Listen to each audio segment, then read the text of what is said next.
Hey guys, আরও একটি mini ব্লগে তোমাদের স্বাগত জানাই। আমরা মস্তন্দপুর স্টেশনে চলে আসলাম। ট্রেনে ঢুকে গেছে, ট্রেনে ছটপট উঠে পড়লাম। ট্রেন থেকে কত সুন্দর একটি অপরূপ দৃশ্য দেখো প্রকৃতির, খুব সুন্দর লাগছিল দেখতে, ওর জন্য একটু ক্যাপচার করে নিলাম। আমরা এখন দমদম জংশন নেমে গেলাম। দমদম জংশন নেমে খুব খিদে পেয়েছিল, একটু পরোটা তরকারি খেয়ে নিলাম। এরপরে আমরা ডানকুনির ট্রেন ধরলাম। ডানকুনির ট্রেনে উঠেই ট্রেন থেকে একটি দৃশ্য দেখলাম, আমাদের দেশের পতাকাটি উড়ছে, কত সুন্দর লাগছে দেখতে। ওর জন্য ক্যাপচার করে নিলাম যাতে তোমরাও একটু দেখার সুযোগ পাও। ওকে, দেখো এখন বালির ব্রিজের উপরের থেকে ট্রেন যাচ্ছে। কত সুন্দর মায়ের মন্দিরটি দেখতে লাগছে, দক্ষিণেশ্বর মায়ের মন্দির। গঙ্গার ওপর থেকে ট্রেনটি এখন যাচ্ছে, জাস্ট অসাধারণ ছিল। আমরা নেমে গেলাম ডানকুনি। নেমেই পৌঁছে গেছি দিদির বাড়ি। এসেই দেখছি বাতাবি লেবু মেখেছে, লেবু পাতা দিয়ে, লঙ্কা দিয়ে, কাঁচা লঙ্কা, শুকনো লঙ্কা মাখিয়ে, জাস্ট অসাধারণ ছিল। দুপুরের রান্নাও প্রায় রেডি।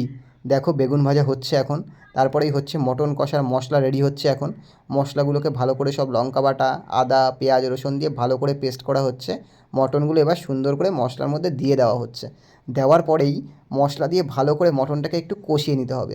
তোমরা সবাই জানো কীভাবে করতে হয়, তাও আমি একটু বলে দিচ্ছি। সুন্দরভাবে কষিয়ে নেওয়ার পরেই জল দিয়ে, তার মধ্যে আলু দিয়ে একটু ঢেকে রাখার পরেই আমার দিদির একটি সিক্রেট মশলা, সেটা মটনের মধ্যে দিয়ে দেওয়া হচ্ছে। খুব সুন্দর, মশলাটা দিলে টেস্টটা অনেক বেড়ে যায়। তারপরেই মাংসের ফাইনাল লুক দেখো, রেডি হয়ে গেছে। দারুণ হয়েছিল খেতে, খুব টেস্টও ছিল। কেমন লাগছে তোমরা জানিও কিন্তু ভিডিওটি। আর আমড়ার টক তো সকলেই ভালোবাসো, আমড়ার টকটাও রেডি হয়ে গেছে। সবার কেমন লাগলো জানিও। ভালো থেকো, সুস্থ থেকো, বাই।